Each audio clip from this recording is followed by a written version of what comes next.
어느 작은 시골 마을에 혜진이라는 여학생이 살고 있었다. 혜진은 고등학교 졸업을 앞두고 있었고 평범한 매일을 보내던 중 인터넷에서 우연히 귀신을 만나는 방법이라는 글을 발견하게 되었다. 친구들과 함께 장난삼아 그러한 이야기를 나누며 무서운 이야기를 공유하던 혜진은 호기심에 차 결국 그 방법을 시도해보기로 결심하게 된다. 그 방법 중 하나는 한밤중에 특정한 날 그 마을의 오래된 폐가에 가서 정해진 주문을 외우면 귀신을 만날 수 있다는 것이었다. 그 폐가는 마을 사람들 사이에서도 소문이 자자했는데 20년 전 그곳에서 끔찍한 사건이 일어났다는 전설이 이어져 내려오고 있었다. 가족이 모두 사라지고 혼자 남겨진 아이가 수년간 그 집에 갇혀 죽음을 맞이했다는 얘기였다. 이 사건 이후로 그 집은 아무도 살지 않는 곳이 되었다고 한다. 친구들과 장난삼아 하기로 했던 시도가 점점 그의 머릿속에서 떠나지 않았고 결국 혜진은 혼자서 그곳에 가기로 결심했다. 12월 22일 겨울의 밤은 유난히도 차갑고 어두웠다. 혜진은 손전등과 스마트폰의 플래시만 켠 채 조심스레 폐가로 향하는 길에 가까워질수록 집은 더욱 음산하게 느껴졌다. 옛날 사람들이 놓아두고 버린 물건들과 녹슨 문이 바람에 삐걱거리는 소리를 내어 혜진의 긴장을 더욱 높였다.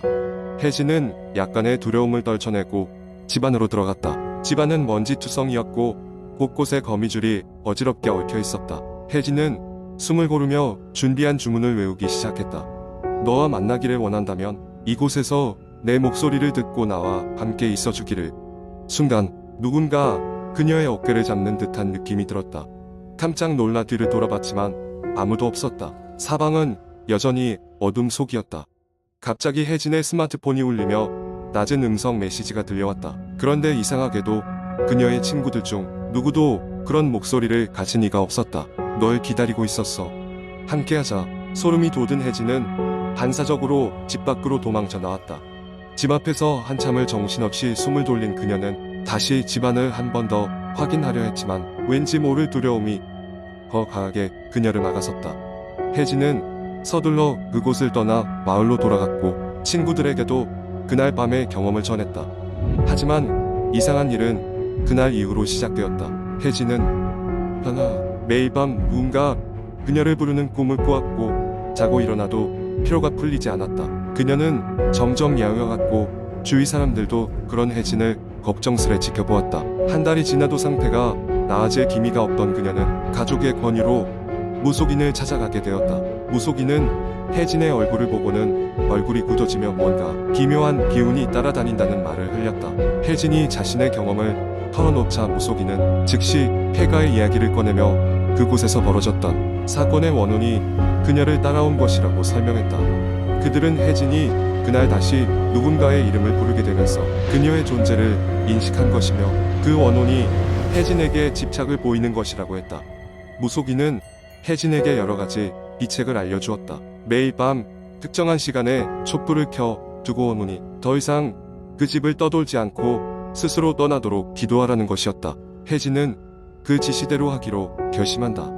며칠 후 혜진은 무속인의 말에 따라 촛불을 켜놓고 문틈으로 새어나오는 차가운 바람에도 꿋꿋하게 기도를 이어갔다. 그리고 어느 날 밤 드디어 그녀의 꿈에 한 번도 본 적 없는 소녀가 나타났다. 소녀는 슬픈 눈을 하고 있었지만 어느새 해방된 듯한 표정을 짓고는 말없이 혜진의 꿈속에서 사라졌다. 그 후로 혜진은 더 이상 그 소녀를 보지 않았고 건강도 점차 회복되었다. 그날 이후로 그녀는 인터넷에서 본 공포 이야기나 괴담에 결코 쉽게 다가서지 않게 되었다.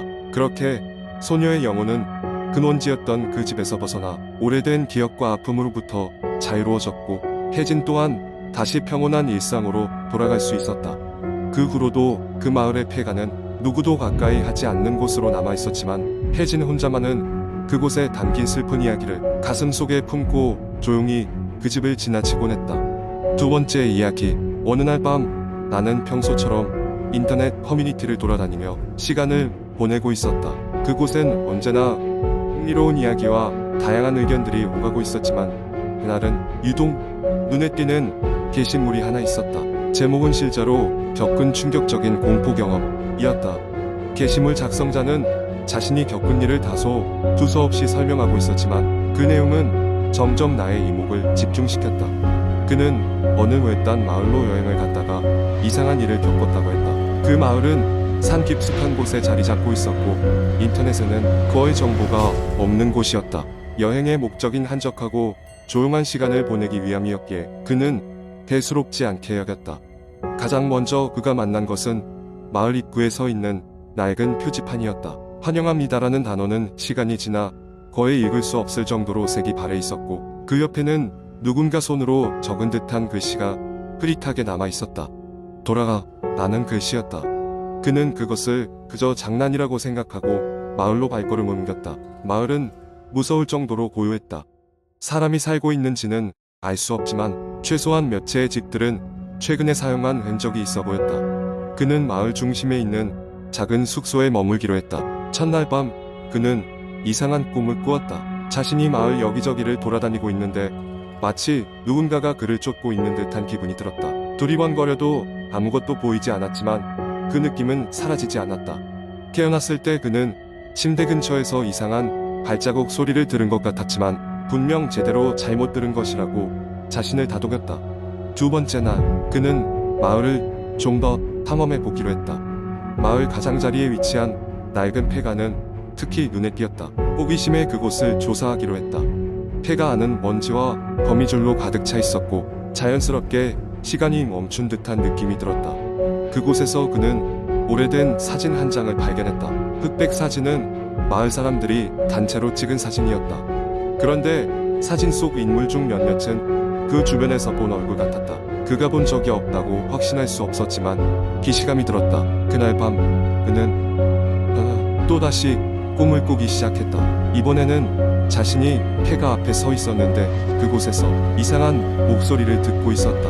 그 목소리는 그에게 무언가를 경고하고 있었지만 정확히 들을 수 없었다. 그 순간 그는 깨어났고 그의 방 창문 밖에서 희미한 그림자가 흔들리는 것을 언뜻 보았다. 무언가 있음을 느꼈지만 다시 잠들기를 강요받는 듯했던 무력감으로 침대에 누웠다. 셋째 날 그는 마을 주민이 하나둘씩 모습을 드러내는 것을 보았다.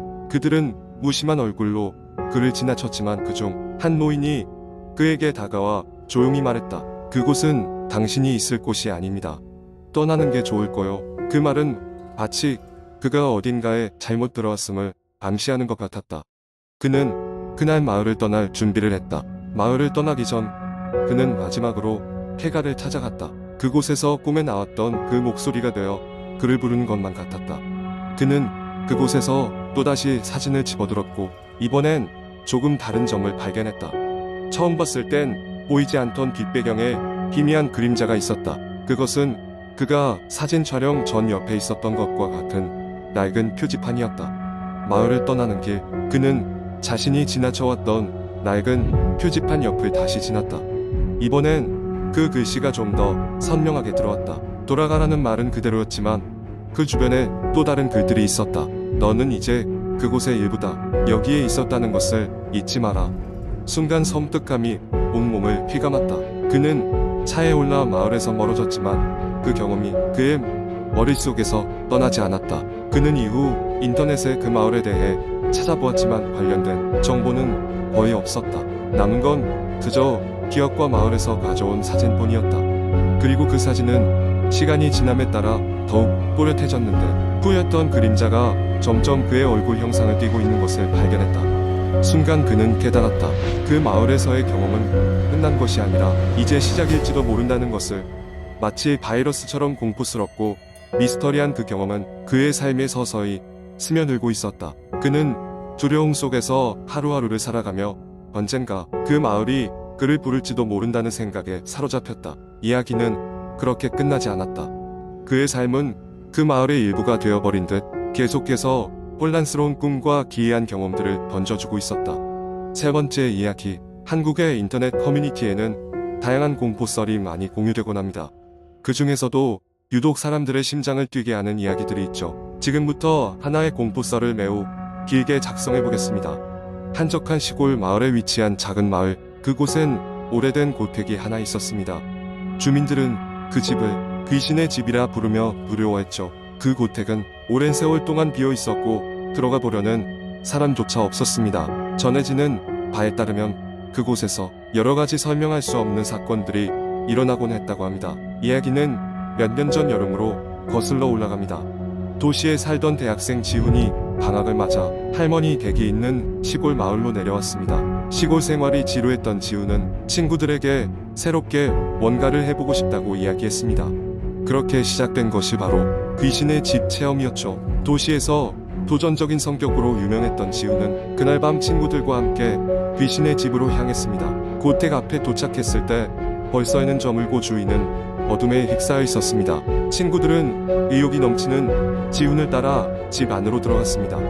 문이 띠익거리며 열리자 먼지가 가득한 실내가 그들을 맞이했습니다.